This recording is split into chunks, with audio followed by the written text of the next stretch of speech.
Listo. Ahora sí, muchachos, muy buenas tardes. Estamos grabando, iniciando esta sesión de cuarto Grand Round del segundo semestre de 2022. Parte presentando el grupo, o sea, la señorita Francisca Delgado. Adelante, Francisca. Ya, buenas tardes a todos los presentes. Mi nombre es Francisca Delgado de Práctica Profesional y el día de hoy les voy a presentar el caso clínico número 7 del Grand Round del 17 de octubre del 2022. Bueno, primero que todo, la expositora declara no presentar conflicto de interés con la siguiente presentación. Comenzamos con la ficha clínica que comienza el 16 de mayo del 2022. Una paciente de sexo femenino, edad 64 años, y el motivo de consulta es que acude a control de lentes. Además refiere que hace años verá hacia la derecha y en ocasiones doble. Dentro de los antecedentes oftalmológicos personales, niega tener glaucoma. En la refracción en consulta, en el ojo derecho hay una esfera de más 1,50 con un cilindro de menos 0,50 a 125, alcanzando una agudeza visual de 0,7. En ojo izquierdo, una esfera de más 1,50, un cilindro de menos 1 a un eje de 20, alcanzando también una agudeza de 0,7 y una adición de más. En la presión intraocular se tomó con un neumotonómetro y alcanzando en ojo derecho 11 milímetros de mercurio y en ojo izquierdo 12 milímetros de mercurio. En la biomicroscopía en ambos ojos se encontró una conjuntiva libre de alteraciones, córnea transparente, cámara anterior profunda, iris regular. Y en el fondo de ojo, ambos ojos también se encontró una excavación de 0,5, máculas ok y retinas aplicadas. Bueno, en base a lo expuesto anteriormente, ¿qué preguntas añadirían a la anamnesis? Doña Constanza Chávez.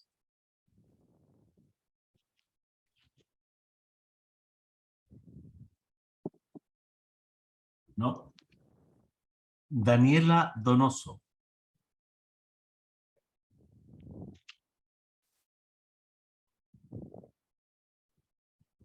¿No? Los dos está ahí. Eh, Sebastián García.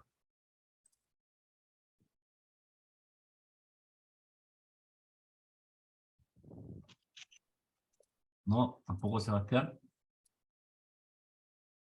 Doña Mariluz Portilla.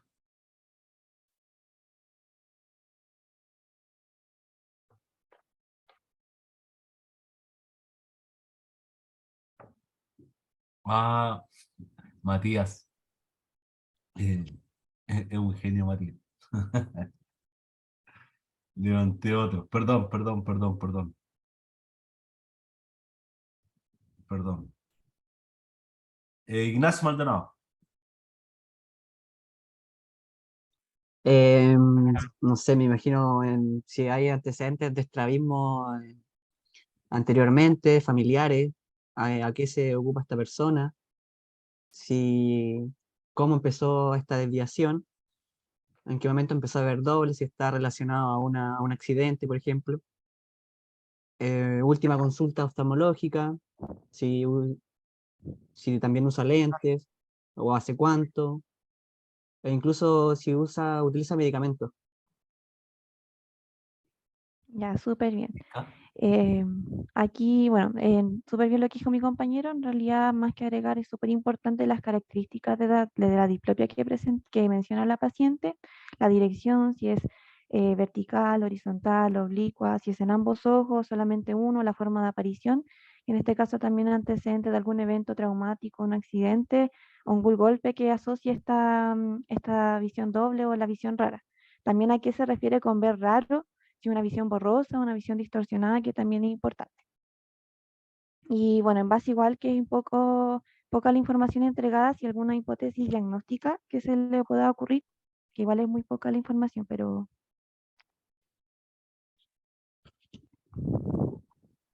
Eh, Mariluz Portilla.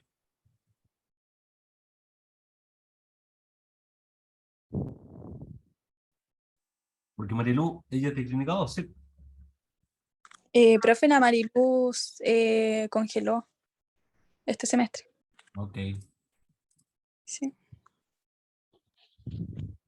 Ok, vamos con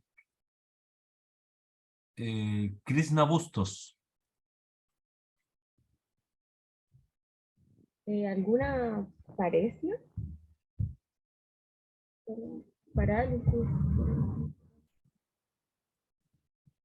No sé si te escucho. Krishna, tendría que ser un poquito más específica o argumentar un poco más. Ah,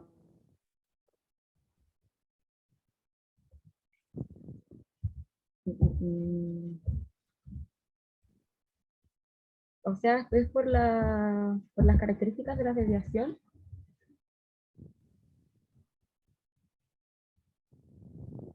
Como por la diplopia. No sé. Gracias, Krishna. Adelante, Francisca. Ya claro, acá nosotros, bueno, puse yo parálisis de pares craneales, más que nada por la edad de la paciente, que tenía 64 años. Si bien no se sabe hace cuántos años fue ni cómo presentó esta sintomatología, tampoco se sabe las características de la diplopia que tiene. Entonces puede ser cualquier tipo de par craneal. Entonces, como dentro de las hipótesis diagnósticas que puse yo.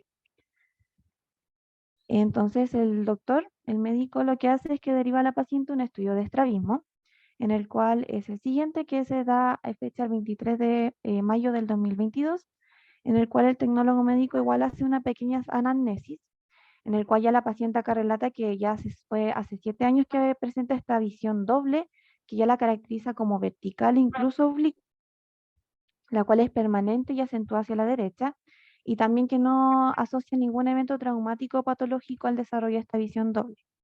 Niega tener antecedentes de estrabismo y menciona que tiene hipertensión y está tratamiento con losartán. También el tecnólogo médico se da cuenta que la paciente al ingresar a la consulta observa una tortícolis sobre el hombro derecho y una leve elevación del mentón.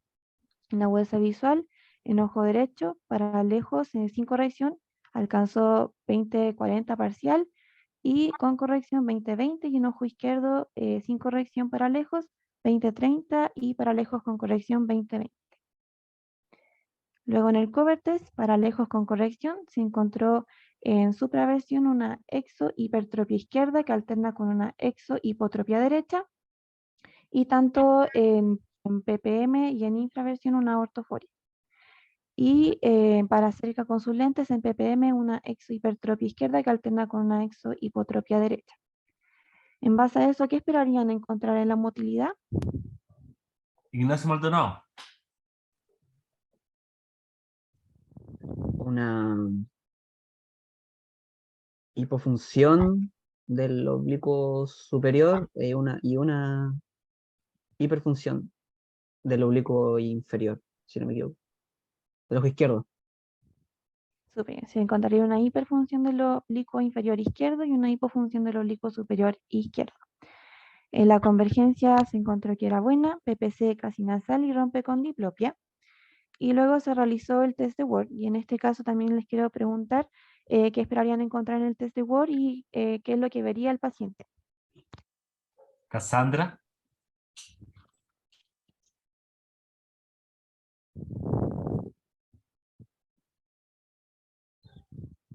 Cassandra, ¿está ahí? No. Verónica Gómez.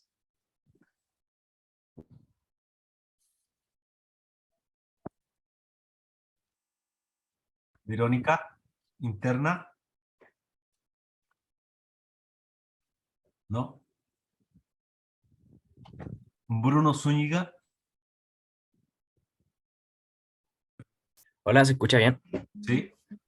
Ya, perfecto. Bueno, según lo que estoy viendo, debería tener bueno, lo que estoy pensando, debería tener una buena fusión, tanto para lejos como para cerca, pero en este caso estoy llevando al caso como un tipo de paresia o parálisis de uno de los par, debido a la eh, hipofunción, si es que no me equivoco, del oblicuo superior. Debería ser la letra D la que se debería presentar, ¿o no? Y en este caso, la paciente fusionaba alineada. Más adelante, tanto para lejos como para cerca, más adelante voy a explicar el por qué, porque van a seguir saliendo más exámenes. pero en este caso la paciente fusiona y se vería como el A en Ah, fusión. perfecto. Bueno, después se hizo la estereopsis, donde ve la mosca, figuras ABC, círculos 1, 4 y la amplitud de fusión para lejos de menos 10 dioptrías prismáticas a más 20 dioptrías prismáticas con refusión en menos 6 dioptrías prismáticas y más 14 dioptrías prismáticas. Y para cerca también se realizó de menos 16 dioptrías prismáticas a más 25 dioptrías prismáticas con refusión en menos 10 dioptrías prismáticas y más 20 dioptrías prismáticas, y en vertical llega a 4. Entonces aquí después realizan el prisma covertest, y aquí también les pregunto en qué posiciones de mirada se debería realizar y por qué. Matías Albano.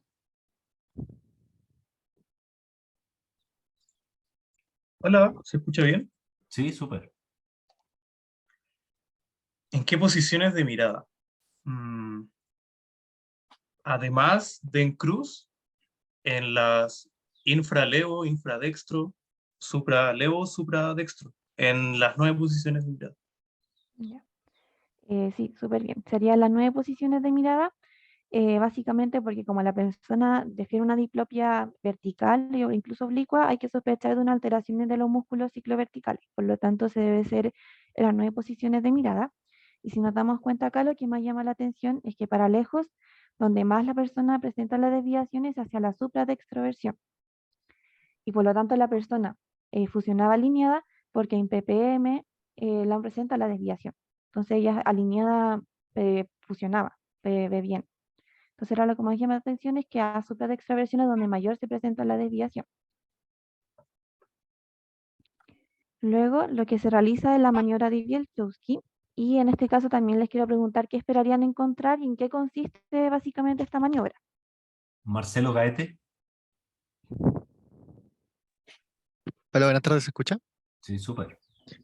Bueno, básicamente la maniobra de Wielczewski es más que nada para confirmar de que si se encuentra alguna paresia del oblicuo superior, para hacer como un diagnóstico diferencial contra alguna parálisis del recto superior.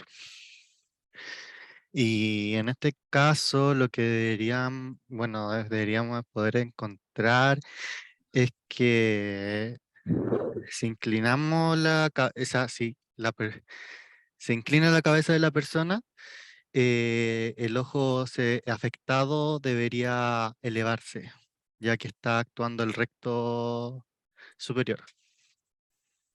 Ya, súper bien. Bueno, en este caso, particularmente yo negativa. Igual más adelante voy a explicar bien. Y sí, básicamente la maniobra de Wielczewski significa que se tiene que tomar la cabeza del paciente, inclinarla de un hombro hacia el otro, y cuando se inclina la cabeza hacia el hombro del lado del ojo afectado, este ojo eleva. ¿Y qué otro examen oftalmológico complementario agregaría? Julio Araya.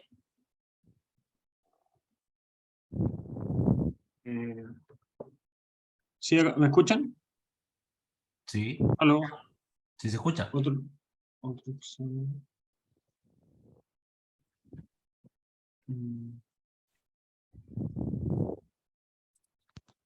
Eh, Podríamos agregar una dicloscopía o un test de Hess para, para ver mejor o confirmar mejor el tipo de estrabismo que está presentando. Sí, súper bien. En este caso se podría hacer la doble varilla de Madox para medir las torsiones. En este caso, cuando no hay alteraciones de los músculos cicloverticales, la diploscopía para medir la visión doble, y el test de Hess, obviamente, para descubrir el músculo que está parético o en parálisis. Súper bien. Entonces, en base a lo expuesto anteriormente, los exámenes, un diagnóstico presuntivo. Daniela Rojas. Podría ser la parálisis del cuarto par, porque está afectando al oblicuo superior del ojo izquierdo. Súper bien. Es una parálisis del cuarto par craneal del ojo izquierdo. Y aquí es donde también surge qué pasó con la maniobra de Wielczewski. Normalmente se usa esta maniobra para la parálisis del oblicuo superior. Bueno, efectivamente había dado positivo, porque después la paciente acude a la consulta con una doctora especialista en estrabismo y la doctora insistió muchas veces en hacer esta maniobra durante la consulta y le dio positiva. Em, para entender más o menos la maniobra de Yelchowski, por qué se genera la elevación, si dentro de las funciones del oblicuo superior y del recto superior, estos generan la inciclotorsión ambos, sin embargo son antagonistas en la función horizontal, que son la depresión y elevación. Entonces, al estar parético o en parálisis el oblicuo superior, al inclinar la cabeza, el que va a generar la enciclotorsión va a ser el recto superior. Y no va a haber nada que contrarreste, por decirlo así, la depresión la depresión del otro músculo. Por lo tanto, va a estar el que va a generar la acción, va a ser el recto superior y por lo tanto va a generar la elevación del ojo. Que por eso se genera el Bielchowski positivo, que es cuando eleva, pero es porque el recto superior es el que está generando la función. Entonces, ahora el tratamiento, seguimiento y pronóstico. Danitza Cabrera.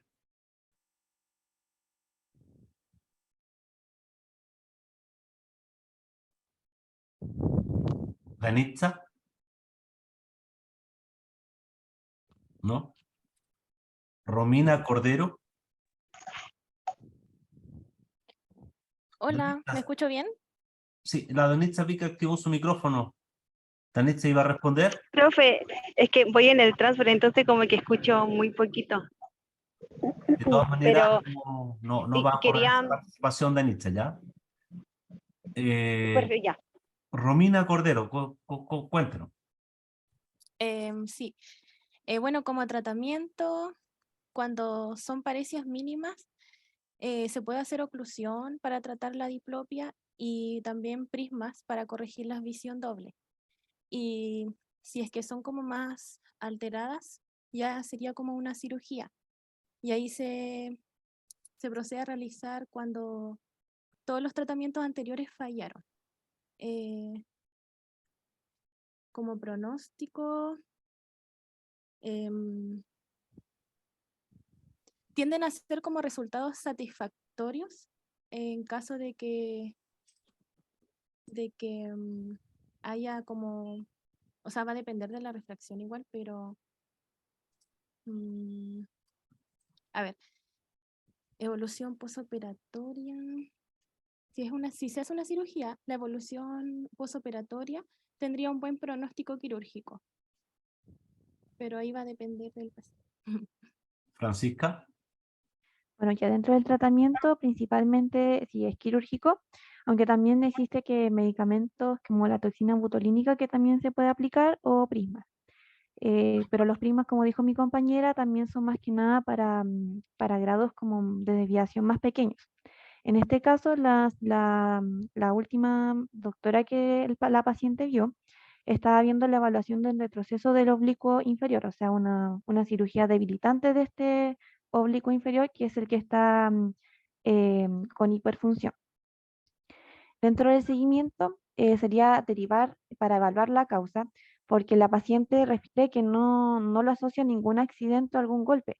Y dentro también de las causas de parálisis, dentro de las pocas causas, pueden ser un tumor o un aneurisma. Entonces, en este caso, debe derivarse al paciente para que se haga más exámenes para evaluar qué es lo que genera esta parálisis, que puede ser un TAC o una resonancia nuclear magnética. Y dentro del pronóstico, oftalmológicamente hablando, es bueno. Si bien la paciente en PPM no presenta desviación y donde más desviación presenta es hacia la supradextroversión. Y si se haría la cirugía, no presentaría mayores problemas y desaparecería la diplopia. Sin embargo, entendiendo que si lo que generó esta diplopia es un tumor o un aneurisma o algo más grave, ahí quizá el pronóstico no sería tan bueno. Entonces, por eso hablo como oftalmológicamente es bueno, más que nada, hablando. Bueno, y dentro de los papers encontré, bueno, de los pocos que encontré, pero más que nada la inyección de la toxina butolínica, la parálisis traumática aguda del músculo oblicuo superior, que en este caso lo que hace la toxina butolínica es que se inyecta en el músculo antagonista ipsilateral. En este caso, si se hubiese hecho, sería en el oblicuo inferior.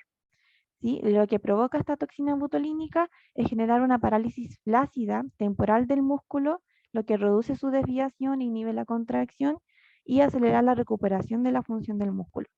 En este caso seleccionaron 13 pacientes que estaban diagnosticados con una parálisis del oblicuo superior de tipo traumática y descartaron todo tipo de parálisis que no sean de otros pares craneales, fracturas de órbita o cirugías previas de estrabismo. Y para medir la efectividad del tratamiento, se midió lo que era la desviación a las 9 posiciones de mirada, se midió la torsión con la doble varilla de Maddox, la diploscopía, y esto se hizo antes y después del procedimiento. Y se aplicaron más o menos entre 10 a 20 unidades de toxina butolínica. Y consideraron como éxito quirúrgico la ausencia de esta diplopia en ppm. Y básicamente a la conclusión en que llegaron es que con una sola inyección de esta toxina podría generar rápidamente un estadio binocular más normal que en todos los pacientes. O sea que con una toxina el paciente no tendría diplopia, estaría súper bien. Sin embargo, también encontraron que tendría que ser una hipertropia basal menor a 10 dioptrías prismáticas. Y eso más que nada. Pero por lo tanto, también encontré un estudio que no lo pude desbloquear, que no estaba completo, Francisca, dígame, ¿y ese paper de qué año es este que tú estás comentando? este es del 2017, no es muy nuevo. Y el que ¿Y qué encontré después, revista es? ¿cómo? ¿Qué revista es? Uy, no me acuerdo de qué revista era. Ay, tendría que verlo. Pero lo encontré súper innovador porque por lo menos yo no sabía que se podía hacer eso con la toxina butolínica, eso lo encontré ahora. Y también encontré otro paper que no pude desbloquear que combinaba ambos tratamientos, o sea, veía como la cirugía versus la toxina butolínica y al final, dentro de lo que alcancé a leer, de lo que estaba Revelado. desbloqueado, es que era bastante similar, que no había tanto la toxina como la cirugía eran buenas para la parálisis. Ya. Así que eso sería la presentación, ahí está la bibliografía y muchas gracias por su atención. Gracias, Francisca. ¿Hay comentarios acerca de la presentación? ¿Consultas? Yo no sé si se está aplicando acá en la quinta región, por lo menos. Ariane, ¿tú has sabido algo de que se esté haciendo tratamiento con toxina botulínica para estrabismo? Hasta donde yo tengo entendido, Claudio, hace un par de años sí. Mientras yo estaba todavía en la parte quizás un poco más clínica, sí se usaba. Ya. Sí. Pero- De hecho, a veces la toxina botulínica se ocupa previo a la cirugía, ya como en el fondo el efecto es temporal, a veces para saber cómo va a quedar el paciente post cirugía y evitar una diplopia, por ejemplo, algún tipo de molestia secundaria al alineamiento de los ojos, se puede partir con la toxina botulínica. Entiendo. Bruno, ¿quiere comentar algo? Sí, se ocupa también en las hiperfunciones, lo que hace un tiempo, hace años atrás, yo ya sabía que lo ocupaban. Gracias, Helen. Bruno. Sí, que quedé con una duda nomás en el test de Word, si es que lo podría volver a poner. Sí, al tiro. Más que nada con el caso, ¿qué es lo que se esperaría encontrar? Si es que lo podría volver a explicar, por favor. Bueno, como en este caso, la paciente funcionaba alineada. ¿Y por qué se veía eso? Porque si te das cuenta en el test de Word, por lo que me explicaban los profesores, es que en ppm no presentaba la desviación, por lo tanto funcionaba en ppm, no presentaba la desviación si era a supra de extroversión. Por lo tanto, la paciente fusionaba. Y aunque hubiese una desviación en ppm, en tortícolis hubiese fusionado igual, con la tortícolis que tenía la paciente. Ya, perfecto, me quedó mucho más claro, muchas gracias. Ojo ahí sí, Francisca, que en el fondo el test de Word no hay que hacerlo en la posición viciosa de cabeza. No, Entonces, sí. en el fondo no es que fusione porque la paciente está en PVC. Si vas a hacer el Claro. test de Word, tú tienes que pedirle que la cabeza esté derecha al Sí, frente. sí. Muy Pero bien. era eso. Bien, Francisca, muchas gracias. Pasamos a la siguiente presentación.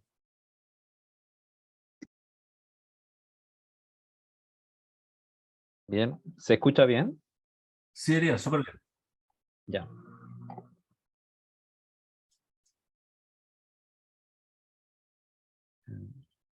Adelante, Elías. Bien, el caso número 8 del Grand Round del 17 de octubre de 2022. Primero, el expositor declara no presentar conflicto de interés con la siguiente presentación. Bien, y bueno, la fecha de atención es el 27 de septiembre del año 2022. Espera, quiero sacar. Ahí. El paciente es de sexo masculino de 75 años que acude a centro de exámenes por batería de exámenes de glaucoma. En la anamnesis, el paciente refiere mala visión, siendo su ojo izquierdo el peor. Además, relata nunca haberse realizado estos exámenes anteriormente. En antecedentes mórbidos, no presenta antecedentes de diabetes ni de hipertensión y no se encuentra tomando ningún tipo de fármaco. En antecedente oftalmológico, relata tener una miopía alta y estar operado de cataratas e implantación de un lente intraocular en ambos ojos y haber tenido una limpieza de sus lentes intraoculares. En antecedentes familiares, madre con alta miopía y glaucoma, además de un hermano alto miope. Y ya, con la información que se dice, ¿qué pregunta agregarían a la anamnesis? Tomás Ortiz. ¿Hola, se escucha? Sí. Bueno, preguntaría, como no dijo el último control oftalmológico, ¿hace cuánto fue este control? ¿Hace cuánto fue la operación de cataratas también? Porque dice estar operado de cataratas y tampoco sale hace cuánto fue. Eso de primera instancia, no sabría decir otra pregunta. Elías. Bien, la pregunta que consideré fue, tal como dijo mi compañero, ¿hace cuánto fue operado de catarata? El último control oftalmológico, la ocupación del paciente y si utiliza lentes, ya que el paciente acudió a consulta sin sus lentes. Y en consulta, debido a que el paciente no trae consigo sus lentes, se le toma las agudezas visuales, que sin corrección en el ojo derecho alcanza un 0,1 a 3 metros, con CAE que mejora a 0,2, mientras que en el ojo izquierdo sin corrección alcanza un 0,1 a 1 metro, con un CAE que no mejora. En la autorrefractometría se alcanza en el ojo derecho un menos 0,75 con un cilindro de menos 2 a un ángulo de 105 grados, mientras que en el ojo izquierdo un menos 3,25 con un menos 4,75 a un eje de 104 grados con una observación de que las mediciones del ojo izquierdo dadas por el autorref fueron variables. Ante esto se consigue un lente para cerca con una refracción de más 250 con un cilindro de menos 1,50 a 100 grados en el ojo derecho y en el ojo izquierdo no se llega a un lente debido a que el paciente ve bien sin el lente para cerca. Y hasta el momento, la hipótesis diagnóstica, ¿qué podría ser? Paula Montiel.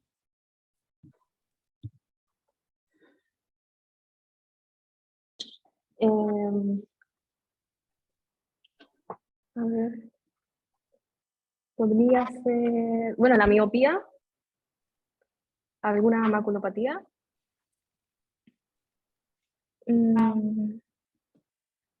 Y eso más que nada. Nada más. ¿Se le ocurre?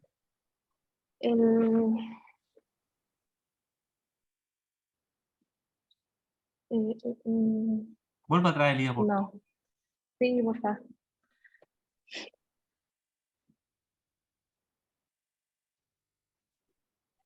El antecedente de glaucoma. También sería bueno revisar ahí. No, pero le están preguntando sobre hipótesis diagnóstica.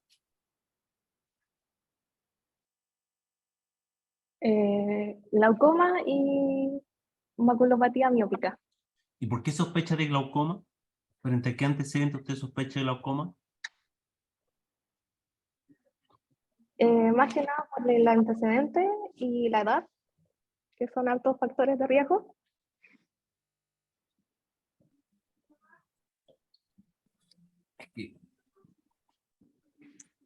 Aquí tenemos un tema, porque el tema, la hipótesis diagnóstica, es aquello en lo cual usted podría pensar como posible diagnóstico a la luz de los antecedentes clínicos. ¿Me entiende? Más allá de lo que relata el paciente, porque si no, no deja de ser solamente una sospecha de lo que tiene el paciente a partir de lo que relata según la anamnesis. ¿Me entiende? Entonces usted tiene que decir aquello que usted cree que es pero en función de la evaluación clínica, no solamente de la anamnesis. Contribuye a la anamnesis, pero ¿me entiendes? Entonces, cuidado con el concepto de hipótesis diagnóstica. Y dentro de la hipótesis diagnóstica, incluye todo aquello que en el fondo también incluye los diagnósticos diferenciales en función de aquellos antecedentes que comparten de un análisis clínico. Entonces, cuidado con lanzar simplemente patología como hipótesis diagnóstica o cuando se les pregunta el diagnóstico diferencial. ¿Ya? Es aquellas patologías que comparten antecedentes clínicos en función de la exploración que se le hizo al paciente. ¿Ok? Adelante, Leo. Bien. Bueno, en hipótesis diagnóstica consideré una maculopatía miópica y la sospecha de glaucoma que ya es atingente al motivo de derivación del paciente. ¿Por qué puse la maculopatía miópica al principio? Principalmente porque en un caso de glaucoma esperaríamos una buena agudeza visual, dado que el glaucoma causaría la pérdida de campo visual y se mantendría una buena agudeza visual. Entonces, un paciente con antecedente de alta miopía pensaría una maculopatía miópica que esté causando esta pérdida de agudeza visual. Okay. Y en exámenes realizados, dado al motivo de derivación, se le realiza una curva de tensión ambulatoria, un OCT y un CBC 24-2, y además se le realiza una retinografía con el equipo Bayer. Bien. Aquí están los valores de la curva de tensión. No sé si quiere que alguien lo analice. Sí, me gustaría que lo analizara María José Ramírez. Hola, buenas, ¿se escucha? Sí. Ya, acá tenemos la curva de tensión. De estos datos, cuando les pongan datos así numéricos, más allá de decir, de repetir los valores, por favor haga el análisis de lo que está visualizando, ¿ya? Ya. Porque así va a ser, muchachos, recuerden que es preparación para el examen de título. Por lo tanto, algunas veces ya nos ha pasado que cuando nos sale, en el caso que le sale en el examen de título, le salen estos datos. Y el estudiante empieza a describir, en el ojo derecho a las 8:30 tuvo 18. El paciente en el ojo izquierdo a las 8:30 tuvo 18. ¿Me entiendes? Y así empiezan con cada dato y pierden muchísimo tiempo. Nosotros armamos el caso clínico. Por lo tanto, nosotros sabemos los antecedentes que ahí están presentados. Ustedes vayan a aquello que a ustedes les llama la atención, ¿ya? Y lo que es relevante para el análisis del caso clínico, ¿ok? Y lo otro, Claudio, es que pierden la atención de quien los está escuchando. Exactamente. Así que, muchachos, para que empiecen a trabajar en eso, en preparar esto, toda esta preparación para el examen de título, ¿ok? Aquí es relevante esto, y aquí puedo ver que estos son los resultados que me llaman la atención, ¿ok? Bien, adelante. Ya. Bueno, en la mañana, la primera toma en ambos ojos aparece que es mayor que durante la tarde, y esto tiene sentido porque uno al despertar tiende a tener la PIO más elevada y estaba bajando durante el día. Y es normal que fluctúe. ¿Y qué más? Que está dentro del rango de normalidad. ¿Es normal? Entre 10 a 20 miligramos de mercurio. ¿Y es normal que fluctúe entre un ojo y otro o entre las tomas? Es normal que fluctúe entre las tomas. Es normal que en la mañana sea más alto que en la tarde. ¿Y hasta cuánto sería un rango aceptable? Uy, creo... Porque claro, es normal que fluctúe hasta cierto rango, ¿no? Creo que está bien entre 2 a 3 milímetros de mercurio. Profesor Ariane. Sí, lo primero son milímetros de mercurio, no miligramos. Ojo ahí. Ya. 5. Ya una variación sobre 5 milímetros de mercurio ya es una variación de alto riesgo. ¿Entre la toma de más temprana hasta la más tarde o entre cualquier hora? Entre cualquiera. Una variación de 5 milímetros dentro de las 24 horas o de una toma a la siguiente ya es una variación de riesgo. ¿Y entre un ojo y otro? ¿Cuánto podríamos esperar de variación? Lo que pasa es que los ojos no necesariamente tienen el mismo nivel de presión, pero normalmente las fluctuaciones tienden a ser bastante parecidas, ¿ya? Entonces, en el fondo, es normal, tú podrías haber tenido en uno de estos ojos, por ejemplo, en uno 18 y en el otro 15, pero uno habría tenido 15, 14, 13 y el otro 18, 17, 16. En el fondo, el comportamiento es similar en ambos ojos sin que necesariamente la presión sea la misma. Y a la luz de esos antecedentes, gracias Ariane, María José, ¿qué esperaría, qué análisis realizaría a partir de los datos que están ahí presentados y lo que nos acaba de alumbrar la profesora Ariane? En base a esto, yo diría que el paciente tiene píos normales, pero igual no hay que descartar que puede existir un glaucoma normotenso, pero eso tendría que verse con otros exámenes. Ahora, en base a esto y teniendo solo esto, yo diría que está normal, dentro de la norma. A partir de una fluctuación bastante baja, ¿verdad? Entre las tomas, una similitud bastante exacta entre un ojo y otro, y entendiendo que está dentro de rangos de normalidad aceptable, ¿verdad? Ahora, Ariane, estos 18 milímetros de mercurio, ¿yo podría preocuparme en el sentido de que yo llegase a pensar que ese paciente tiene una córnea muy delgada? O sea, habría que partir por comparar la paquimetría, ¿ya? O sea, en el fondo, una curva de tensión como la que tú tienes hoy día con este paciente, siendo su primera curva sin tratamiento, no te dice nada. O sea, solamente te dice que la presión no está elevada, ¿ya? Pero no te permite en ningún caso descartar glaucoma, sobre todo estando en el contexto de un estudio. O sea, algo vio el médico que lo mandó a hacer este pool de exámenes, ¿ya? No podemos descartar ni confirmar, pero incluso así esta curva es tremendamente útil si tú encuentras, por ejemplo, alteraciones glaucomatosas al campo visual o al OCT, ¿ya? Porque en el fondo sobre esta curva base es que se va a buscar reducir entre el 25 y el 30% del valor de la presión intraocular, ¿ya? Entonces, en el fondo, como base, una curva limpia es súper útil, aunque no te confirma en ningún caso el diagnóstico de glaucoma, ni lo rechaza. Ok, gracias. Es que, traté de hacer este ejercicio porque siempre nos aparecen las curvas y es bastante poco análisis el que lo hacemos. Entonces, es importante tener estos parámetros. Variaciones de fluctuación iguales o mayores a 5 milímetros de mercurio entre las tomas, diferencias de presión de 2 a 3 milímetros de mercurio, ¿verdad?, entre un ojo y otro, pero entendiendo que en el fondo sea porcentualmente parecida durante las diferentes tomas, en el fondo eso también nos da un antecedente adicional, ¿verdad? Considerar la paquimetría, ¿verdad? Y considerar si representa un examen de una curva planática en función de si ya tiene otros datos confirmados como alteraciones glaucomatosas en el campo visual o en la retinografía. Entonces, tratemos de usar esos antecedentes para darle un mayor énfasis al análisis de la curva tensional planática, ¿ya? Para que lo consideremos para los próximos Grand Round. Bien. Elías, continuemos. Bien. Retinografía, ojo derecho. Vamos con Marco Moya.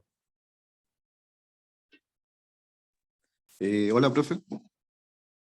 Muy buenas tardes. Bueno, acá tenemos retinografía de 50 grados de ojo derecho.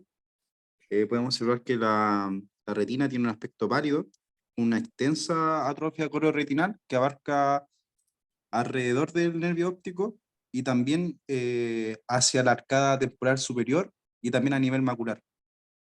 A nivel de nervio óptico es más o menos 4 discos de diámetros, tanto de ancho como de alto, y esta atrofia también se presenta a nivel de la mácula, donde también vemos la atrofia y un cambio en la pigmentación también a nivel inferior y temporal de la mácula.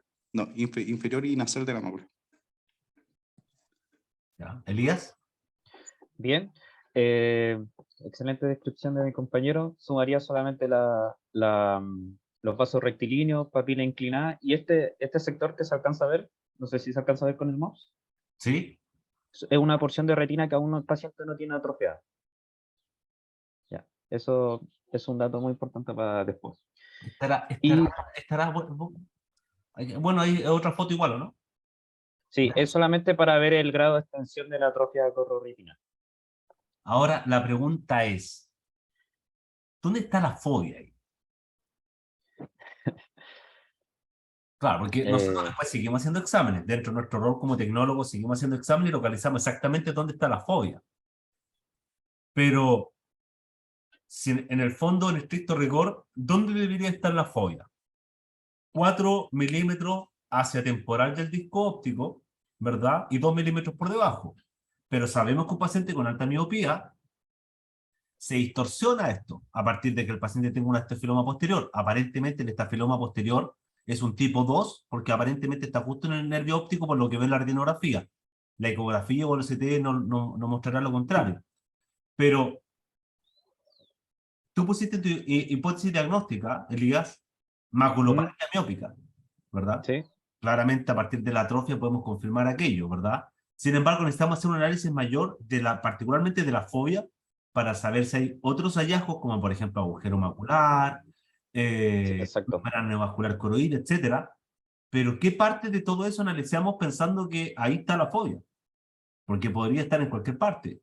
Tú mismo has descrito que hay un área que se mantiene, no está atrófica. ¿Cabrá la posibilidad que esté la fobia justamente en aquella región? Entonces, esos son los análisis que también tenemos que ir haciendo para poder localizar la lesión exactamente, ¿ya? Bien. La Ariane pone, exacto, como ven aislado, no sirve a menos que las PIO estén elevadas. Claro, ¿no? Analizando el tema, continuando con el análisis de la presión intraocular. Ahora, ¿cómo analizas, y aquí viene el desafío, Ariane, ¿no es verdad? ¿Cómo analizas un nervio óptico glaucomatoso frente a un nervio óptico de un paciente alteomóvil de esa característica? No haga spoiler, profesor Set. ¿Ah? No haga spoiler. Tuvimos una linda conversación, yo en este caso ya lo habíamos discutido, así que no voy a decir nada más por el momento. Ya, ok, me estoy adelantando. Ya, ok, bien. Pero yo no lo conozco, así que por lo menos voy generando el raciocinio. Bien, adelante, Elías. ¿El ojo izquierdo? Vamos con Javiera Gutiérrez.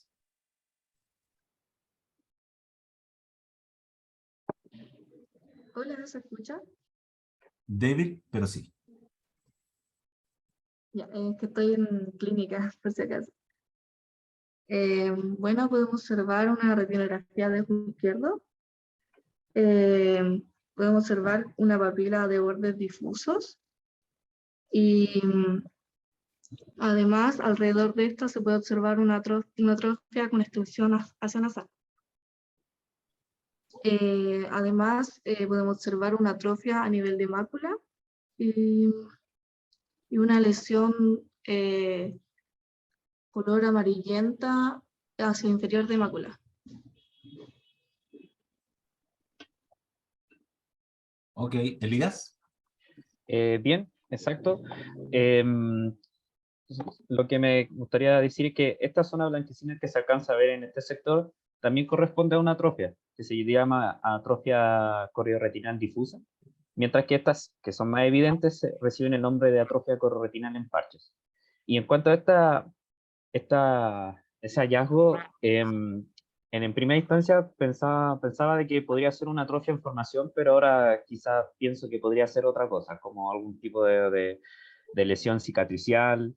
En la información que encontré vi lesiones muy parecidas que recibían el nombre de la mancha de Fuchs, pero la verdad es que ahí no puedo estar muy seguro. ¿De la mancha de? Fuchs. Ya. ¿Ariane? Eran muy parecidas. Sí, quería hacer el comentario de, no me acuerdo ahora quién fue justamente que presentó, de Javiera. Yo en realidad los bordes los veo bien delimitados de la papila. O sea, si me pidieran segmentar eso, aunque sea, digamos, si no CT, esa papila se puede delimitar bastante bien. Ya, entonces hay que poner cuidado con los bordes difusos, que normalmente están asociados a edema, donde nosotros en realidad no vemos dónde termina la papila, ¿cierto? Y comienza el resto de la retina, a una situación como esta, donde tenemos una atrofia, pero donde efectivamente podemos identificar claramente cuál es el sector del nervio óptico. Sí, igual que Ariane. Cuidado con la descripción y con la utilización de los conceptos, porque Un segundo. No sé, déjame que vaya. Perdón. Entonces, claro, efectivamente. Porque si ustedes hablan de bordes de papila difusos, automáticamente, si ustedes llegan a realizar esa descripción, lo primero que se empieza a pensar es en un papiledema, en una neuritis óptica. ¿Ok? Entonces, si empiezan ustedes a describir, perdón, si ustedes empiezan a describir ese borde difuso, tienen que tener ciertas precauciones. Particularmente en aquello, existe una pérdida de diferenciación a partir de la atrofia peripapilar que existe. No obstante, yo creo que está más o menos bien demarcado ahí. ¿Ya? Bien, adelante. Bien, y la siguiente foto es para ver la extensión de esta atrofia retinal. Bien, y pasamos a la siguiente examen, 1CT, del ojo derecho. Buena foto, muchachos, ahí con el layer, porque no es una fotografía fácil de sacar a un paciente altomiope, ¿no? Bien. Abel Medina. ¿Aló? ¿Se escucha? Sí. Bueno, aquí podemos ver un análisis del mapa grosor de la retina de los 30 grados. Se puede observar que está irregular con sus grosores, con mayor grosor hacia mácula superior. Bueno, y está con un patrón bastante irregular. Y con respecto al OCT del line, se puede observar que hay una mala segmentación de la retina externa, una buena segmentación por lo que se alcanza a ver de la retina interna. Si es que pasa por mácula, ahí se encuentra un agujero ahí macular, además de una diferencia entre los grosores de la retina nasal a mácula y temporal a mácula, y además esta irregularidad de la retina externa y este cuerpo que hace que se levante la retina, que no sabría decir qué es específicamente. A ver, Elías. Y ¿Sí?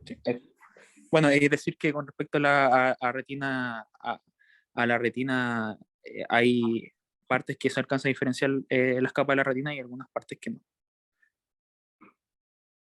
Elías. Bien, tal como dijo mi compañero, tenemos una zona más de atrofia hacia el sector temporal del scan, mientras que existe esta protrusión de telacoroide hacia anterior en el sector más nasal, la presencia de un agujero macular miópico y una discontinuidad en las capas hiperreflectivas de la retina externa. Y vemos que acá, en este sector sí se alcanza a diferenciar un poco las capas de la retina, producto que posiblemente no se alcanza a ver bien en el scan referencia, pero es probable que esté pasando por estas zonas de retinas que habíamos dicho en la retinografía del ojo derecho, que aún conserva. De hecho, también se alcanza a ver una disminución de la señal coroide, producto de que el scan, la luz del scan no está llegando con tanta fuerza a comparación como en las zonas más atróficas. Y viene el raster. Adelante, si continúa Elías. Bien, al igual como había descrito mi compañero, vemos la formación de este agujero macular miópico a continuación de los scans. Vemos que se mantiene prácticamente los mismos hallazgos.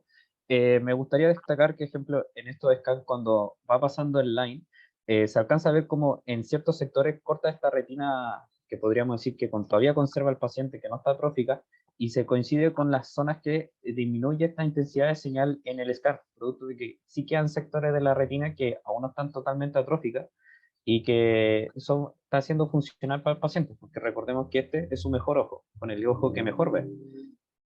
Y bien, y lo mismo ya hago para los siguientes scans. El Ryan. Si se fijan, algo que llama la atención es que prácticamente hay varios sectores donde casi no tiene fotorreceptores, además del agujero macular, ¿verdad?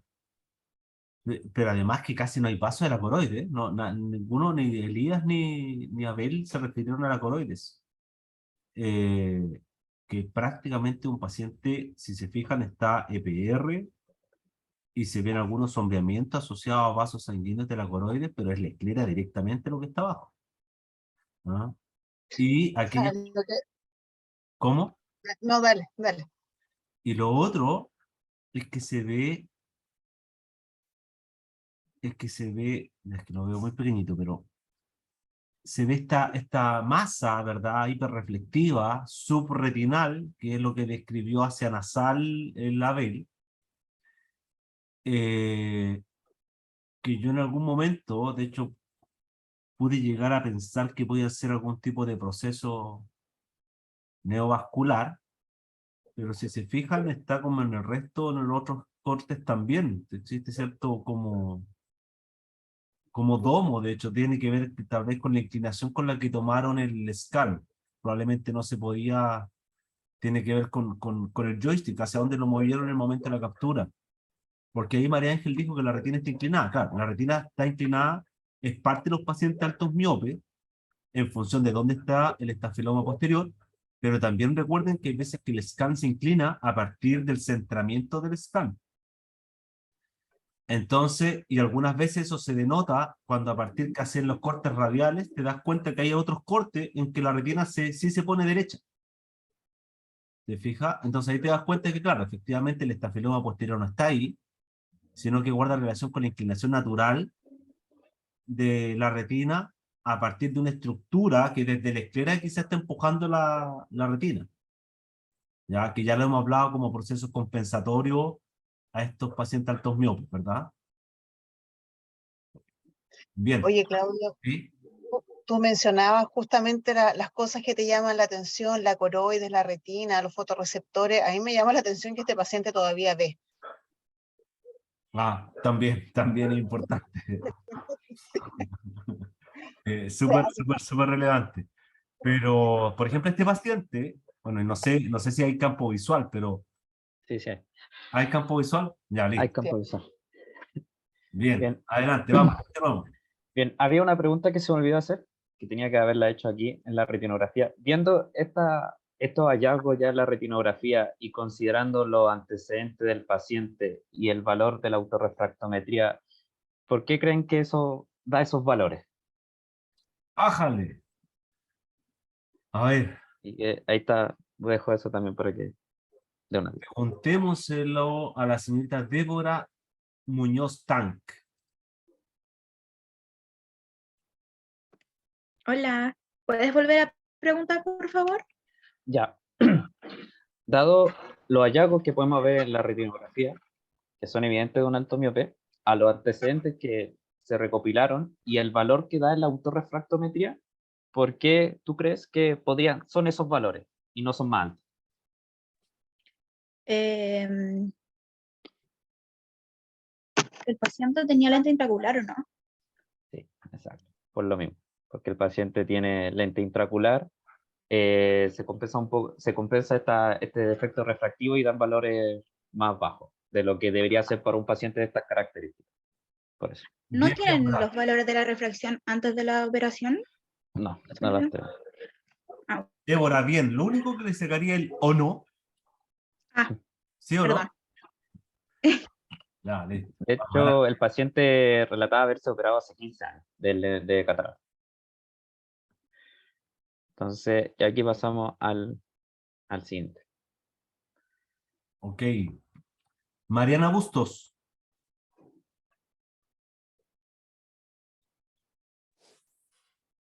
Aquí, profe.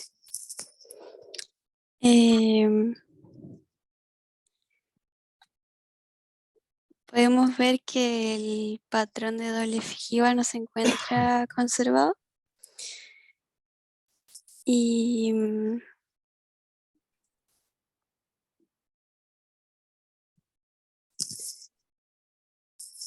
no sé qué más decir de esto. Primero lo que tiene que referirse, ¿qué protocolo está viendo? El reporte, ¿qué es lo que está mostrando?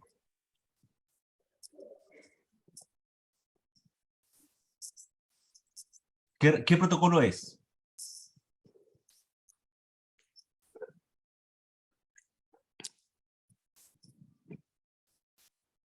¿Está ahí, Mariana? Sí, profe. ¿Qué protocolo es este? El RNFL. Gracias, Mariana.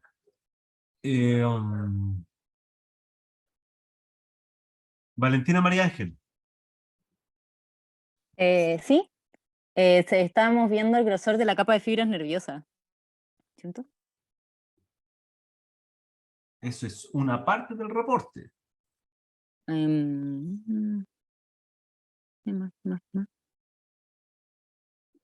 Abel, hace rato que está levantando la mano.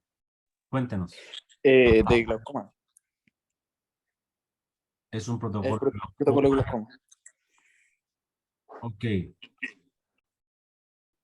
Sí, es un protocolo de glaucoma, el protocolo de glaucoma de Heidelberg Engineering, en el cual se hace el análisis al mismo tiempo entre el grosor de capa de fibras nerviosas y el análisis de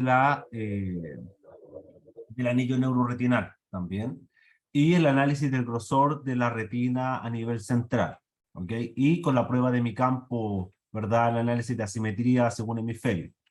Todo eso está reportado en este scan.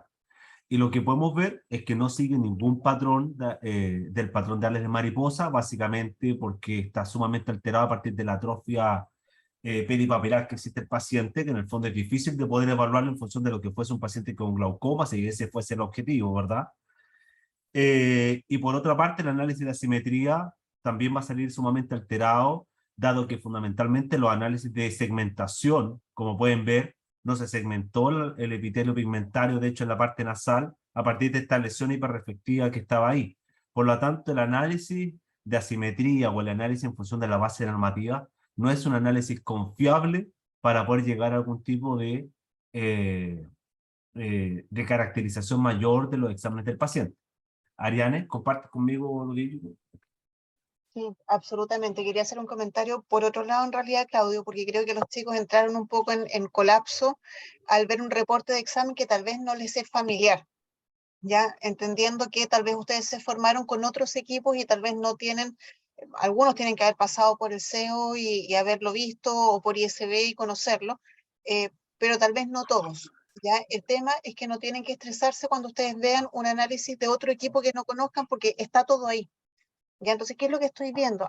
Estoy viendo el anillo, ¿cierto? Neuroretinal alrededor, porque está todo con las siglas ahí. Entonces, respiren primero, miren lo que tienen y luego contestan.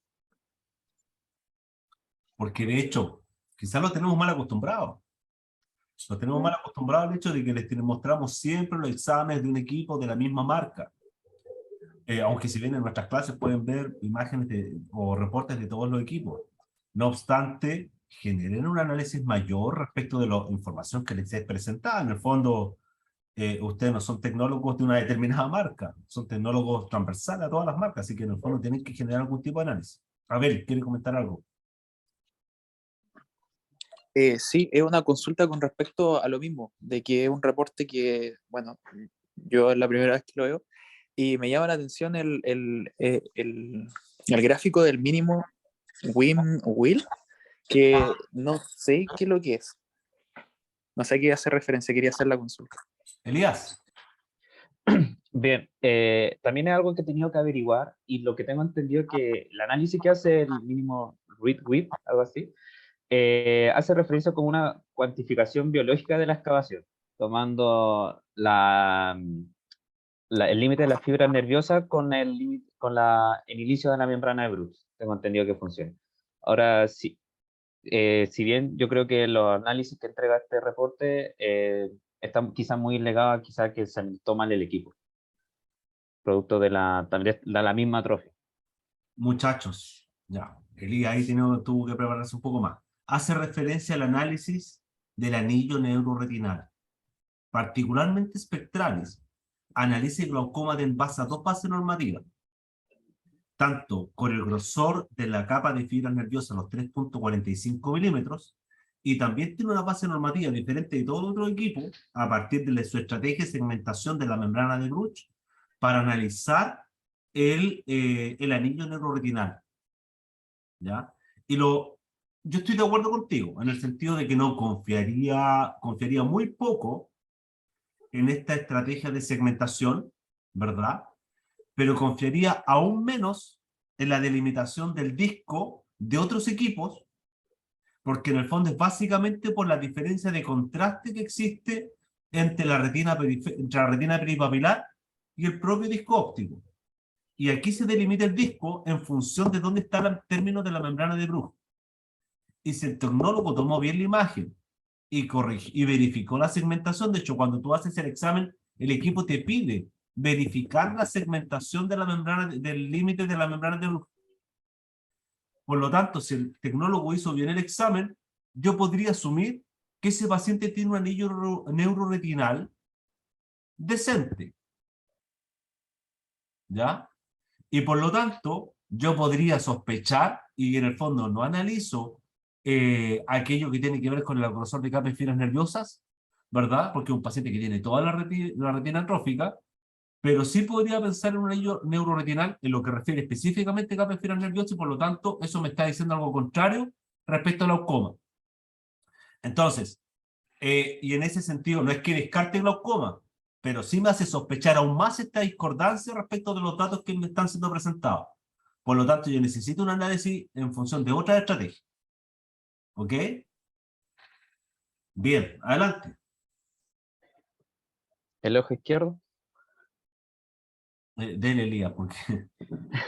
Bien, bueno, alcanzamos a ver que hay una ausencia del contorno foveal, la ausencia de vasos coroides, como me lo había indicado, tenemos la retina inclinada y esta pérdida de señal, que este ojo coincide que también eran las mediciones variables del ojo izquierdo y que también con el que el paciente veía con su peor ojo. Entonces, quizá esto da como indicio de quizá de una opacidad, que ahí está generando este problema de señal. ¿En el sigo? Atrás, vuelve atrás. Claramente en ese scan no está la fobia ahí. Está más arriba, sí. Ahí no está la fobia, porque los pacientes altos miopes, la fobia tiende a estar más abajo incluso de que donde debería estar. Y ahí no va a estar más arriba que el disco óptico. Eso podría ser, la verdad, pero muy poco probable. Y por otra parte, independiente de que no esté en la depresión foveal, yo sí me tengo que concentrar en analizar la mayor concentración de fotorreceptores, ¿verdad? En donde se genera este triángulo justo en la región de la fobia de hiporreflectividad, ¿verdad? Que incluso lo voy a tener presentes pacientes que tienen una retina edematosa, y aquí no está, ¿verdad? Por lo tanto, esa no es la fobia de ninguna manera, ¿verdad? Ese examen está descentrado, además que está mal segmentado, se puede haber corregido la segmentación. ¿Ya? Entonces, aquí tenemos el raster. Por ejemplo, ¿dónde está la fobia ahí?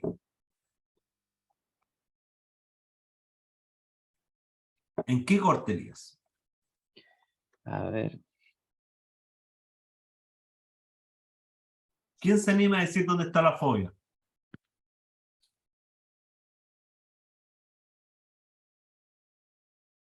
Yo la veo. Yo creo que en el penúltimo. En el penúltimo está la... Emilia, súper bien. Ahí está la fobia, porque este es ese triángulo de hiperreflectividad de la mayor concentración de fotorreceptores. ¿Verdad? Emilia, por favor, haga el análisis de este caso para poder darle acceso a su participación. Emilia, adelante. Ya en los scans se ven el espacio vitreoretinal libre de alteraciones. Y bueno, en el scan principalmente que pasa por fobia, se puede ver que está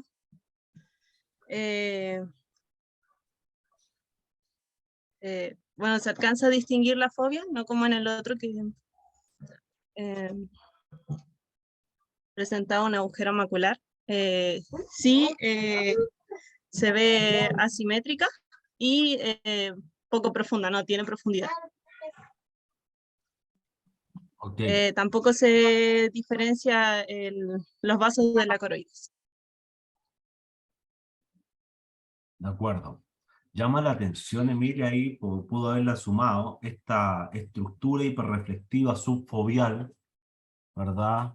Subretinal que existe ahí, ¿verdad? Que en el fondo probablemente sea la causa de esta pérdida de presión foveal que viene empujando desde abajo, ¿verdad? Elías, ¿quiere agregar algo más? Que eso es ese mismo que acaba de escribir es por donde está pasando la lesión que habíamos visto en la retinografía en el ojo izquierdo. Está pasando justo por ahí. Bien, ¿sigo? Adelante. Abel, ¿quiere comentar algo más? Sí, mi consulta es, no entiendo dónde está ese triángulo de hiperreflectibilidad que menciona en ese scan. Muéstrale ahí, mira. Ahí.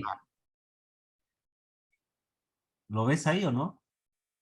¿Ves que se forma un triángulo de hiporreflectividad que tiene que ver con la mayor concentración de fotorreceptores por las fibras de Herle?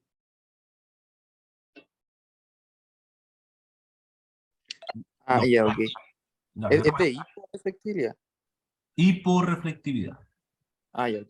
Porque hay mayor concentración de fotorreceptores ahí, en la capa nuclear externa. Bien, adelante, Lía. Bien, y el último del ojo izquierdo, un rastro. El radial. El radial, perdón. ¿Qué te llama la atención de estos scans, Elías? Bueno, cuando pasa la ejemplo por acá, se alcanza a ver que pasa nuevamente los scans, por eso los consideré de que pasan por la zona atrofia, de nuevo pasa por retina y de nuevo suele pasar por la atrofia, donde se alcanza a ver como que hay se mantiene este grosor normal de retina, hay disminución también de la señal en coroide y después pasa la atrofia y después sigue los scans en retina, solamente para evidenciar eso, ¿no? Es que, de hecho, yo a partir de este protocolo me di cuenta dónde está la fobia. Porque se centró la evaluación, se tomó como eje de centramiento del scan radial la lesión atrófica. Pero la verdad, la fobia está justo por debajo de esa lesión atrófica. Y por lo tanto, el único scan que pasa efectivamente por la fobia es el último. Porque corta por debajo aquella lesión. ¿Verdad? Y si se recuerdan a la retinografía, ¿verdad? Estaba esta zona que tenía una pigmentación diferente, incluso se veía un halo rojizo por alrededor de esta lesión, lo cual se correlaciona bastante bien con este examen de OCT, ¿verdad? El único corte por el cual pasa realmente por fobia es el último, porque de alguna manera cortó la fobia hacia abajo. Y este examen yo no lo hubiese centrado en la lesión atrófica, sino que yo lo hubiese centrado a la región foveal. ¿Okay? Adelante. Y el campo visual. Bien. Felipe Palacios.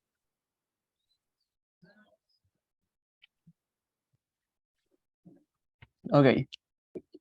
Ya, en primer lugar, podemos ver que tanto en ojo derecho como izquierdo, los exámenes son confiables basándonos en sus índices de confiabilidad, los falsos positivos, negativos y las pérdidas de fijación. Ya pasando hacia los mapas de desviación, también en ambos ojos podemos ver que existen alteraciones en los 4 cuadrantes, principalmente en la zona superior, que son de probabilidad patológica, claro, probabilidad patológica del 99, no, bueno, 0,5% en la mayoría de estos, de los sectores. Y ya pasando hacia los índices globales, el PFI en un ojo es de 77% y en el otro es de 33%, si no me equivoco. Mientras que la desviación media en un ojo, no alcanzo a ver muy bien cuánto es, en el ojo izquierdo. Menos 6.13. Ya, bueno, en este caso está alterado, y en el otro creo que es un menos 18, en el caso que también está alterado, debido a que el valor normal se encuentra entre menos 2 y 2. Y la desviación estándar patrón también se encuentra alterada, debido a que está en valores superiores a 9 y a 14, ojo izquierdo-derecho, cuando los valores normales son de entre 0 y 3. ¿Tiene? Lo digo de forma sutil. Me perdí después de los índices de confiabilidad. ¿Ya? O sea, lo mismo que hablaba Claudio Felipe de un principio con las curvas de tensión. Vamos al grano. Ya, o sea, en el fondo a esta altura ya son todos casi tecnólogos médicos, entonces detallar números en realidad no vale mucho la pena. ¿Qué es lo que tenemos acá? Porque en el fondo lo que yo esperaría es que usted me diga qué pasa con ese campo visual, qué patrón tenemos ahí, qué es lo que estamos viendo. A ver, quizás se podría correlacionar el daño al campo visual con respecto a la atrofia que también se vio en la retinografía anteriormente. ¿Qué es lo que pasa funcionalmente con este paciente? ¿Qué es lo que opina usted del campo visual? ¿Tiene alguna sugerencia, alguna idea?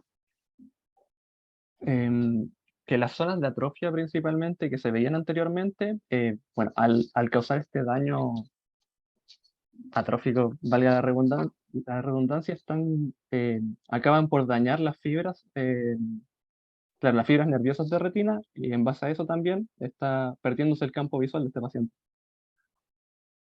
Ya. A mí me llama la atención el buen campo visual del ojo izquierdo. Ya luego de haber visto en qué condición estaba la retina, evidentemente aquí el daño es un daño a nivel retinal porque no se correlaciona con ningún tipo de alteración a nivel de la vía visual pensando fuera del ojo. Por lo tanto, aquí tenemos una explicación de lo que es a nivel de la retina. ¿Ya? Y por eso tenemos estas lesiones o estas alteraciones del campo que son tan asimétricas, ¿ya? Y que no respetan ningún tipo de patrón. Ahora, yo habría pensado en otro tipo de examen, ¿ya? Yo habría pensado en saber qué es lo que pasa por fuera de ese escotoma que tenemos ahí en el ojo derecho, qué es lo que pasa un poco más hacia temporal del ojo izquierdo, qué es lo que ocurre ahí desde el punto de vista funcional, y existen exámenes complementarios para poder averiguar eso. Eso es lo que me llama la atención del campo visual. Eso, muchachos. No está mal, Felipe, no está mal, pero tenemos que generar este cambio. Nosotros ya sabemos que ustedes aprendieron a describir o a leer, o no más que a describir, a leer los exámenes, ¿ya? Que en algún momento estábamos concentrados en que por lo menos supieran a leer los exámenes, ¿verdad? Pero hoy en día yo creo que hemos tenido todo un desarrollo, tanto académico, tanto de los profesores como de los estudiantes, en el cual ya no podemos aspirar solamente a la lectura del examen, sino que tenemos que ir a la conclusión, ¿ok? Por lo tanto, no está mal, pero tenemos que ser un poquito más agudos respecto de la visualización de los exámenes. De lo contrario, vamos a caer en el conflicto de nuevo, porque vamos a llegar de nuevo al examen de Clínica 2 y Clínica 3, donde le vamos a exponer casos, y yo les voy a preguntar, o los profesores les vamos a preguntar, ok, yo soy el médico, nos topamos en el pasillo con el tecnólogo, y yo le pregunto, ¿cómo le fue con el campo visual de mi paciente? ¿Entiendes? Entonces, no, el índice global, no, ¿cómo le salió el examen del paciente? Doctor, ¿sabe qué? El campo visual del ojo derecho salió bastante alterado en la región central, el ojo izquierdo no tanto, ¿verdad? Pero se correlaciona bastante bien con los hallazgos retinográficos. Sin embargo, no se relaciona bien con la huesa visual del paciente, así que a lo mejor habría que hacer algún estudio complementario. Y listo. ¿Verdad? Pero por eso tenemos que llegar a un procesamiento de la información un poquito más avanzado, ¿ok? Bien, adelante. Okay. Ya. Y por último, el diagnóstico. Diagnóstico, a ver, con don Juan Manuel Vargas. Hola, profe, ¿se escucha? Escucha bien, adelante. Diría primero en el ojo derecho que tiene un agujero macular con una atrofia que está rodeándolo en gran parte de su retina y también una atrofia macular en el ojo izquierdo.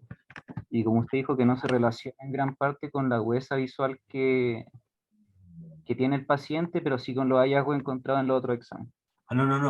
No, lo del campo visual fue una hablé no pensando necesariamente en el paciente, estaba hablando de una suposición. Sí. Pero ello estaba también englobando todo. Entonces nos quedamos con un agujero macular en el ojo derecho. En el ojo derecho con una atrofia generalizada retinal del ojo derecho y la atrofia macular en el ojo izquierdo, que también está pasando a otras capas, o sea, otras áreas de la retina. Pero primero, ¿este paciente qué tiene? A partir de la retinografía, los CT, el campo visual, y que de hecho estaba dentro de la hipótesis diagnóstica. Maculopatía miópica. Ok, partamos por ahí. El paciente tiene una maculopatía miópica, ok, asociada con una gran atrofia cororetiniana. 1. ¿Sí? Con un agujero macular notorio en el ojo derecho. Ok, ¿y en el ojo izquierdo? La maculopatía miópica como tal.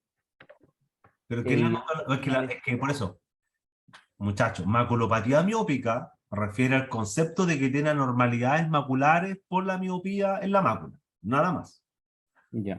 Por lo tanto, está bien decir maculopatía miópica. Pero ahora, ¿cuál es la maculopatía miópica? ¿Qué problema tiene la mácula en el ojo izquierdo? ¿De qué está enferma la mácula del ojo izquierdo?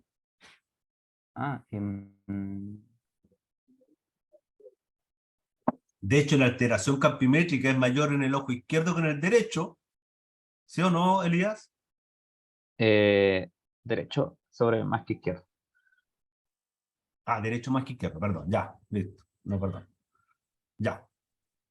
Pero yo vi algo en el ojo izquierdo también. Se refiere a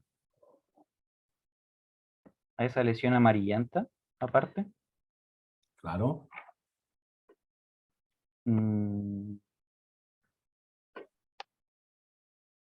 No sabría cómo calificarla, pero...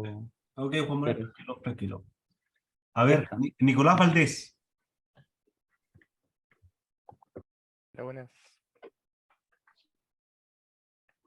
¿La misma pregunta? ¿Cómo, Nicolás? ¿La misma pregunta? Sí. La mancha amarilla era la atrofia de Fuchs que dijo que había hecho el Elías, ¿no? La verdad, yo no conozco la atrofia de Fuchs. No sé, no conocía ese concepto. Pero sí veo algo, claramente alteración, mancha de Fuchs. ¿Ah? Pero sí vi algo, Nicolás. No sé de qué, si usted puede referirse al respecto. Porque el paciente tiene pérdida de campo visual central en el ojo izquierdo. ¿Por qué está perdiendo el campo visual en el ojo izquierdo? Porque tiene un defecto de la visión central. No, profe, no se me ocurre. Aparte de asociarlo del glaucoma, pero el glaucoma no causa daño inicial, o sea, daño central al inicio. Ok. Ignacio Sepúlveda.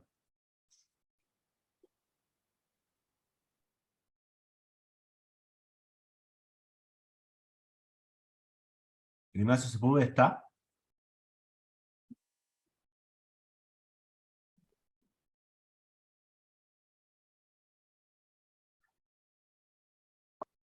Ahí mismo. ¿Qué sabe Ignacio? Escriba nomás.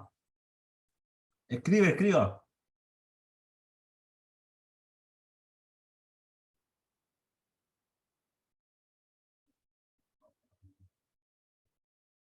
El Ignacio pensó que iba a zafar con que no voy a prender el micrófono. Lo esperamos, no se preocupe.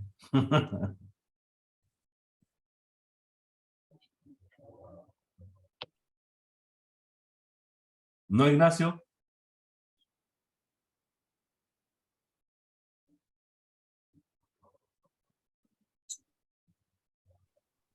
No, ya no escribiste, Ignacio, ya.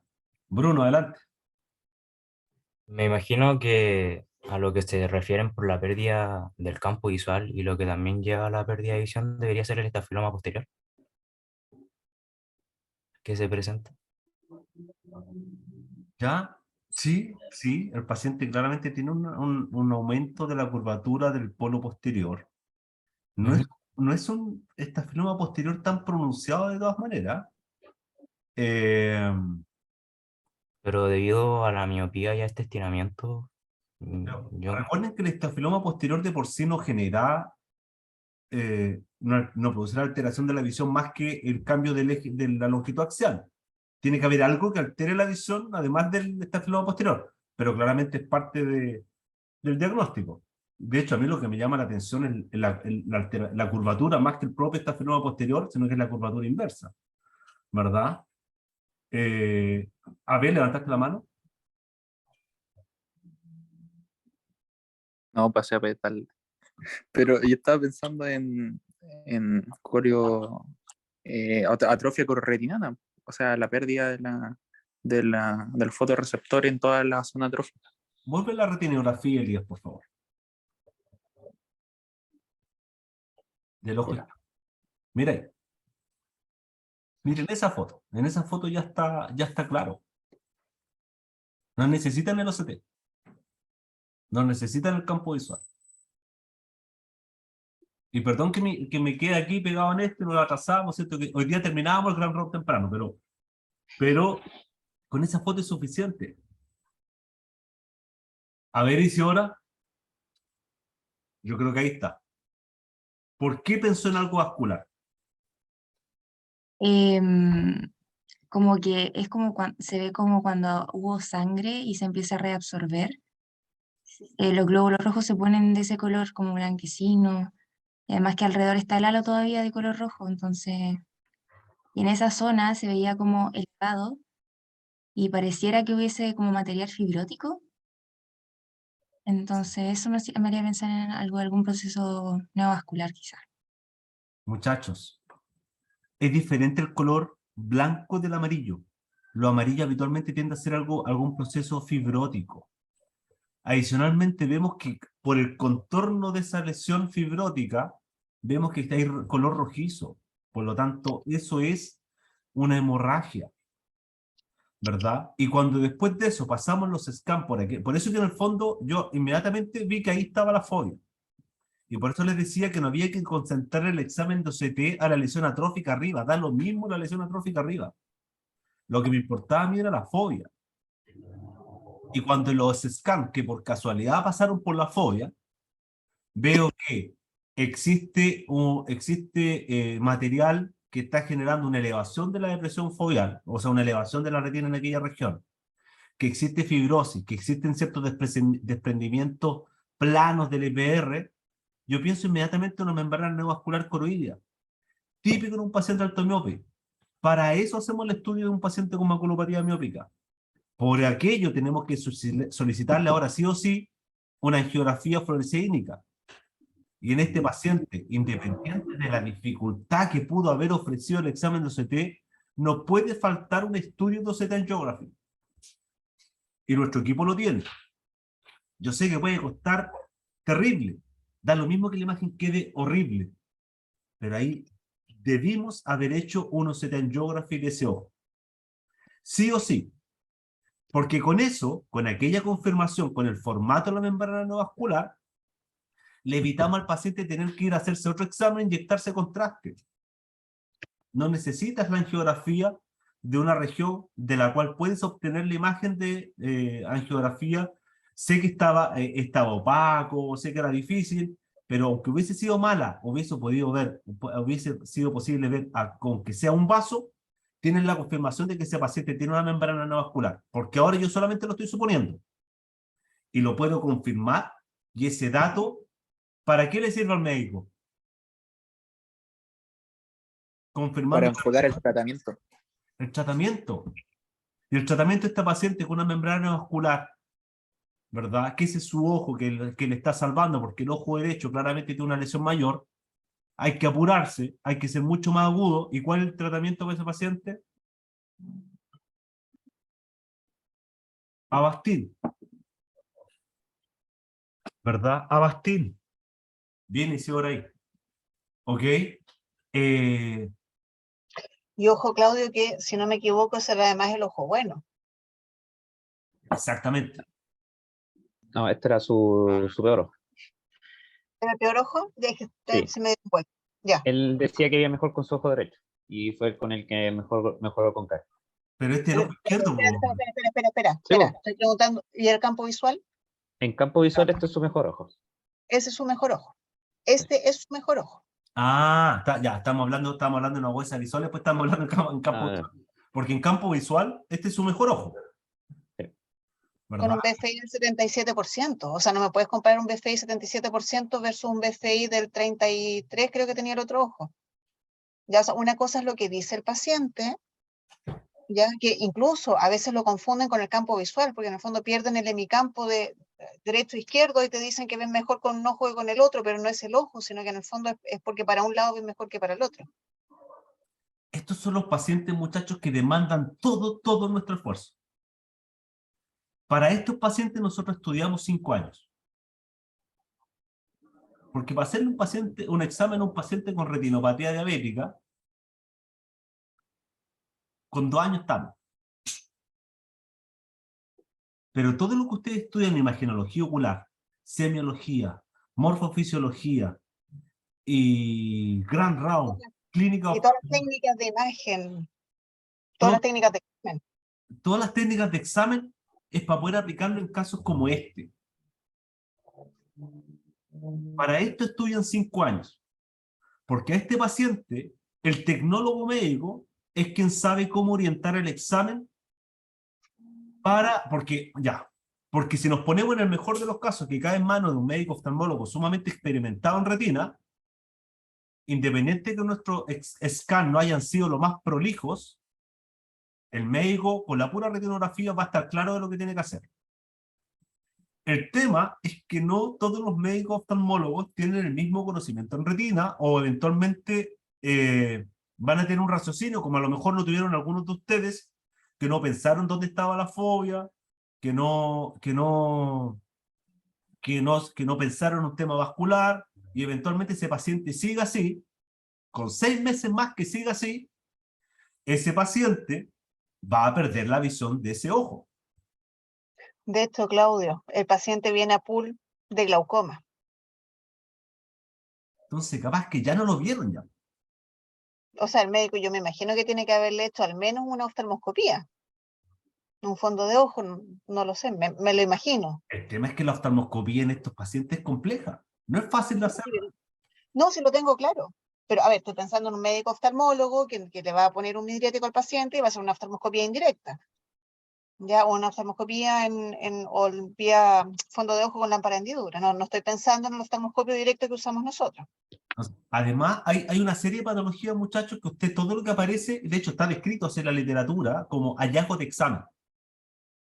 ¿Verdad? Y esto claramente, por lo que veo, por la historia clínica y por cómo ha sido presentado el caso, esto es un hallazgo de examen. ¿Ok? Pero ahí es cuando el tecnólogo médico tiene la capacidad de salvarle la vista a la persona. Eli, adelante, termina el caso. Bien. Como diagnóstico, el médico da una atrofia macular en el ojo izquierdo y un agujero macular miópico en el ojo derecho con una atrofia macular en formación. Le estoy diciendo, ¿no? ¿Qué pasó con la membrana vascular coroidea?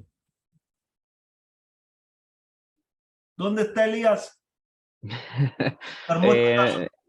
el momento... Ya, usted tiene poca experiencia, pero si usted le hubiese hecho unos CTA, yo le aseguro que aparece la membrana vascular coroidea. Sí. ¿Entiende? Ya, siga.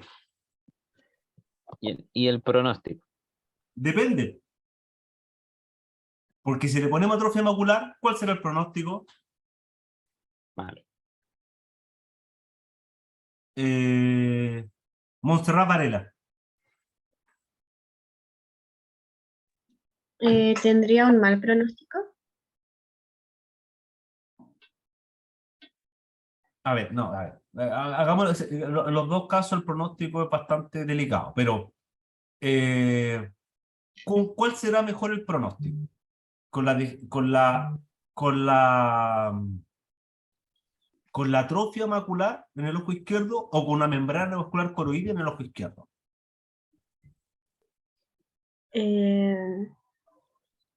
Yo creo que con la membrana neovascular, porque eso se puede tratar. Tenemos chance de corregir algo. Si nosotros decimos que tiene atrofia macular, eso ya se atrofió, no tiene ninguna opción de mejora visual. ¿No es cierto? En cambio, si tiene una membrana vascular corrida, significa que aún tenemos algo de visión central que podemos rescatar, o por lo menos preservar en el grado en el cual se encuentra. ¿Ok? Adelante. Bien, considerando solamente el diagnóstico de atrofia macular, sería un mal pronóstico.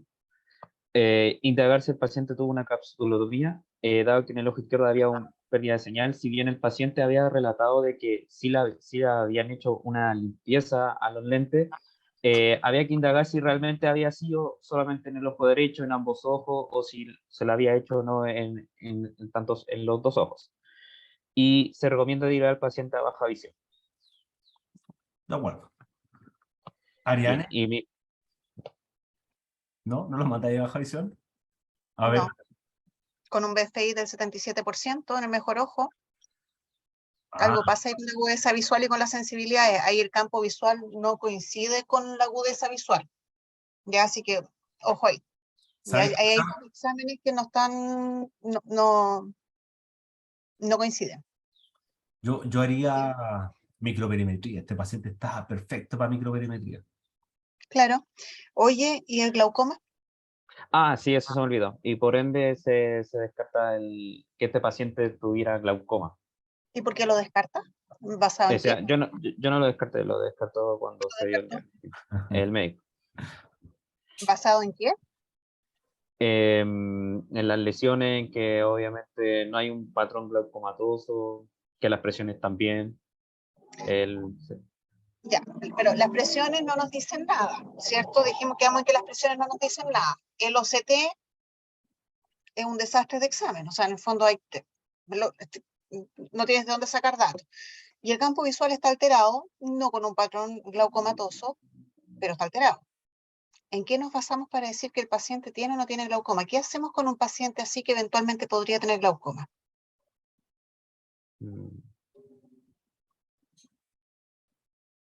Como los pacientes altomíopes, eso es una retina de paciente altomíope, y los altomíopes pueden tener glaucoma.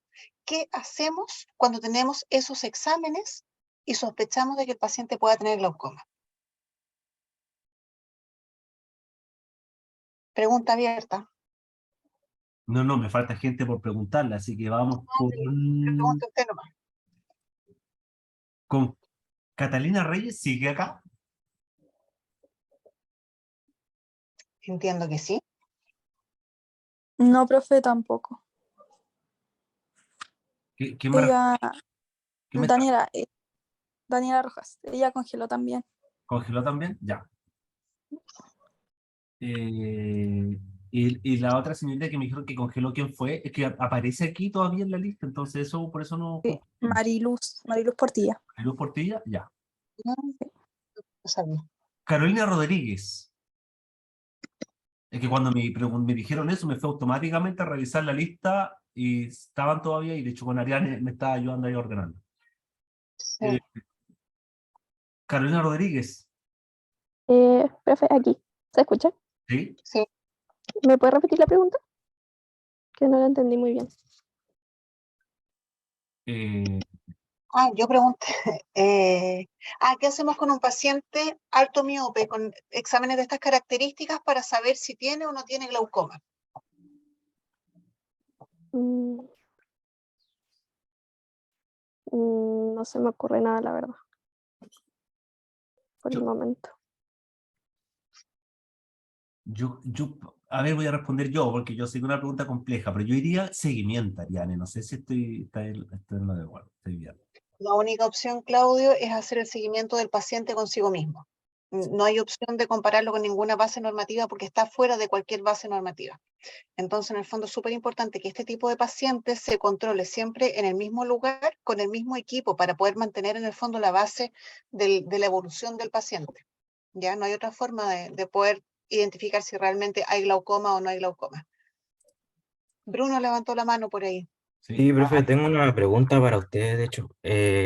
Porque, ¿por qué no se derivaría a baja visión? Porque igual me gustaría saber la agudeza visual binocular que tiene el paciente y pensando en el mejor de los casos que se trate con Avastin, si bien tiene un campo visual que no califica para una paciente que es de baja visión, pero la agudeza visual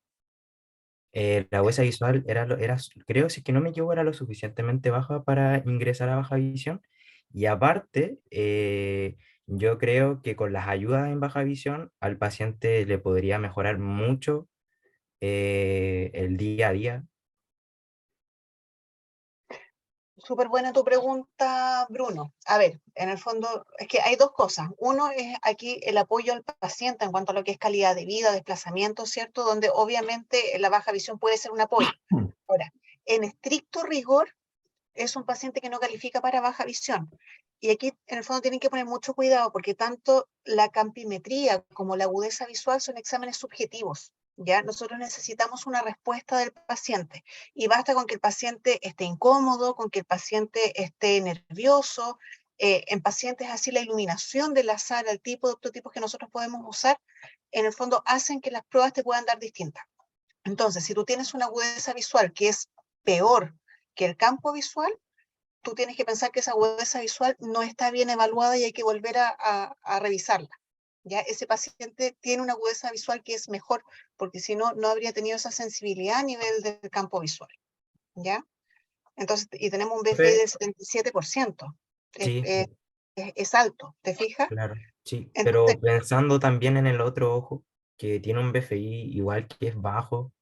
33% sigue siendo funcional, en estricto rigor.